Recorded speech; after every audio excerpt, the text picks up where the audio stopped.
settled here and worn their trails through the mountains.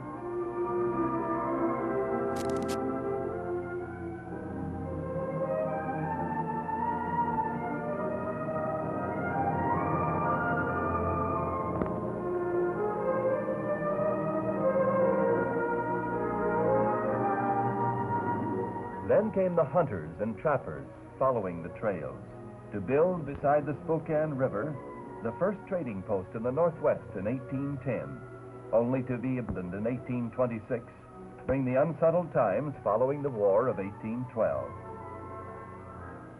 12 years later, two missionaries entered the Spokane Valley with their families, built their rude log homes, and established a mission. But hostile Indians drove them out, and once again the valley was abandoned by the white men in 1847, and the lakes and mountains and plains knew only the Indian.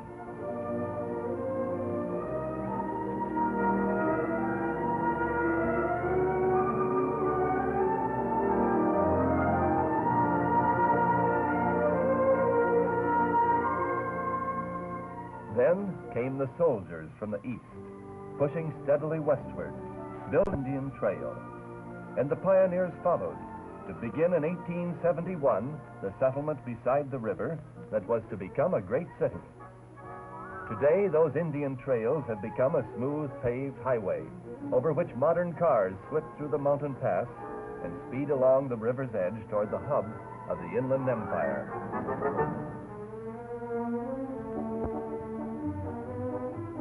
And it was the river that sustained that first settlement of whites, providing abundant fish for food and transportation to the Pacific coast.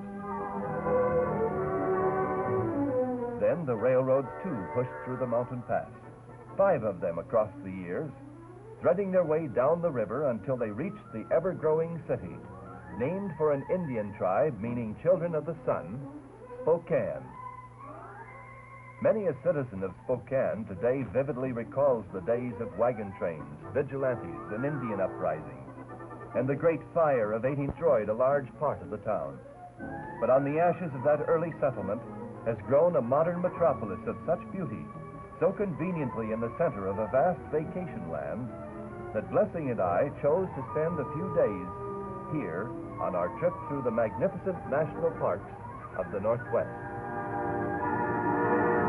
And next morning, we found a bustling business section with large modern stores, many of them bearing famous names.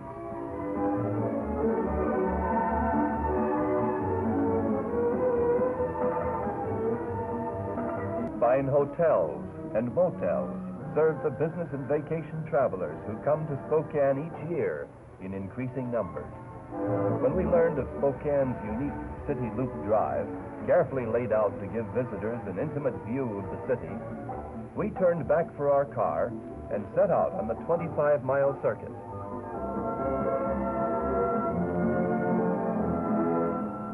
Spokane is a city of beautiful homes and spacious, well-kept grounds. It has no slums nor tenement districts. With an altitude of just under 2,000 feet, its summer climate, air-conditioned by cool mountain breezes, is not only delightful, but is ideal for growing flowers and the crops in the great agricultural area of the Inland Empire. Right from the start, Spokane's charm and lively spirit put us in a holiday mood, which was heightened when we reached the country club where the Washington State Open Golf Tournament was in progress. Over wide expanses of lush green fairways, we followed along with the gallery to watch the great and near great of the golf world, including Bing Crosby, who played this year in the tournament.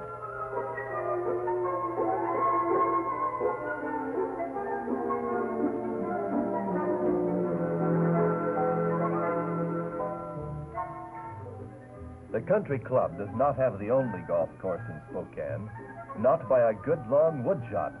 There are 5 others, most of them open to the public, such as the Indian Canyon Municipal Course. Our next stop on the City Loop Drive was in Manitou Park, nationally famous for its spectacular flower gardens. You could spend an entire day in these gardens, wandering through old-fashioned beds of so many different kinds of flowers you can't remember them all. Throughout the summer, they are a riot of color, covering many acres. In the rose gardens, we found an old-fashioned sundial, which caught our fancy, before we turned to see the display of nearly every variety of rose that is grown. From the rose garden, we chose to walk through the nationally famous Duncan Gardens. Here we found a magnificent formal garden of old-world charm, with carefully trimmed flower beds, ornamental shrubbery, a tinkling fountain in the center, a meticulous geometric pattern of natural beauty that pushes in on you with a quiet sense of peace.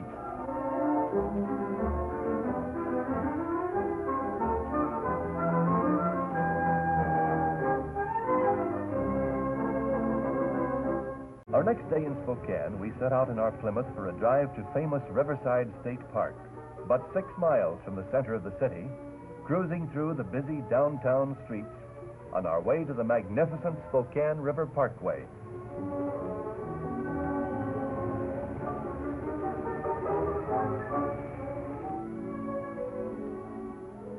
Riverside State Park is a picturesque picnic and recreation area beside the turbulent river which flows through the heart of Spokane and on into the mighty Columbia. Here is more of the natural beauty which set aside the Spokane area and the inland empire of the Northwest as something particularly worth seeing.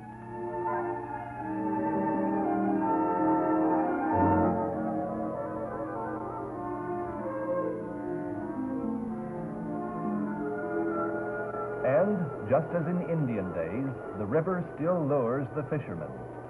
A challenge to anyone with rod and reel to try for the flashing rainbow trout that lurk in still pools or by the rocks of tumbling rapids.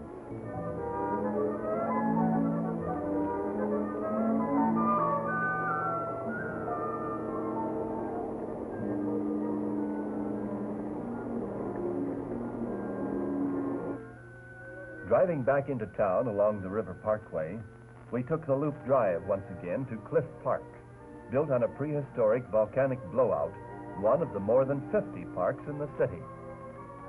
Almost in the center of the city, we could see the towers of Gonzaga College.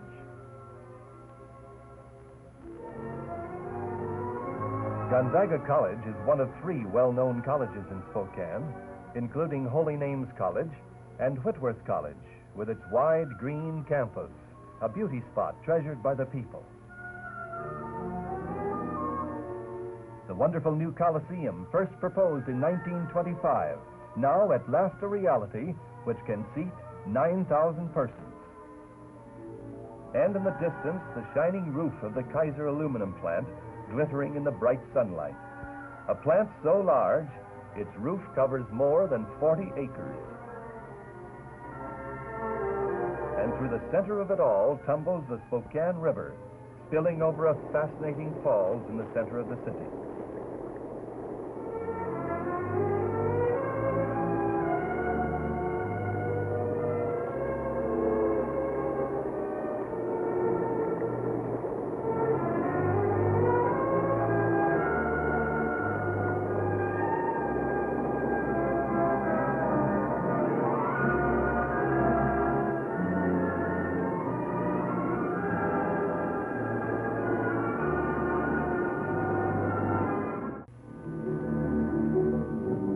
Miles outside the city limits, Mount Spokane rises from the valley floor like an old-fashioned round loaf of bread. The road to the mountain winds across smooth hills and broad meadows, beckoning us on as we drove out next morning to see the valley from the mountaintop. As we passed one small farmhouse, a light breeze stirred the leaves of some ancient aspen trees, turning them to silver in the morning light. At last we reached the top, with a view of the blue-black mountains in the distance.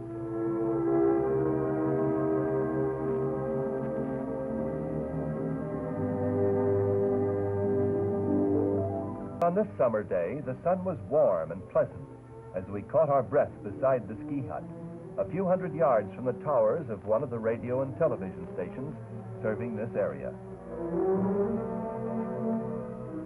And as we looked across the hills to the east, it seemed that everywhere we looked, we saw a lake, and no wonder. Within 50 miles of us lay 76 mountain lakes, each one a fisherman's delight.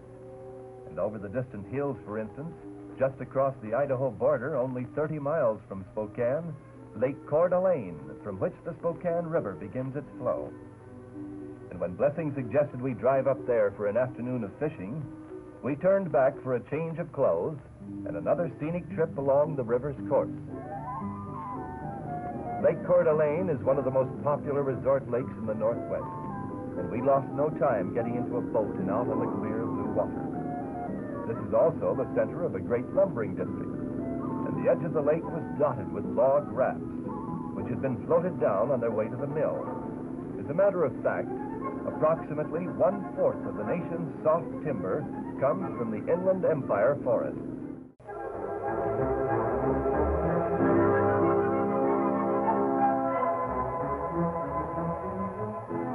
The Inland Empire leads the world in wheat varieties, and the crops are so abundant that 1/12 of the nation's wheat supply comes from the rolling hills of these wheatlands. Millions of fertile acres are here, which will grow even more widespread with the completion of the Columbia Basin project. And it was through these fields of waving wheat that we drove for a couple of hours on our way to see the key to the great irrigation and power project, Grand Coulee Dam.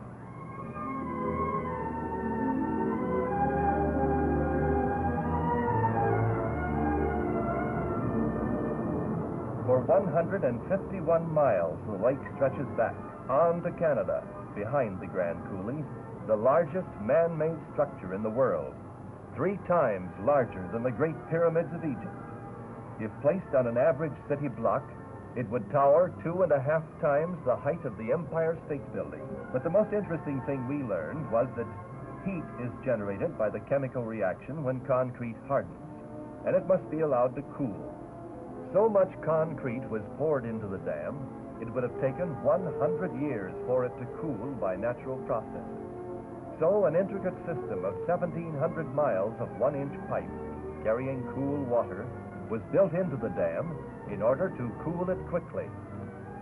Surplus water spills over the dam in a falls higher than Niagara. Here, man has harnessed nature, for here the river works, generating power in the huge turbine-driven generators, over 14 billion kilowatt hours of power annually. Pushed through a vast distributing system, this power is used throughout the northwestern corner of the nation. And as Blessing and I stood in awe before this man-made giant, we were glad we had saved this trip for the last day of Spokane, capital of the Inland Empire of the Northwest, product of a new country, hewn out of raw wilderness in but 2 generations.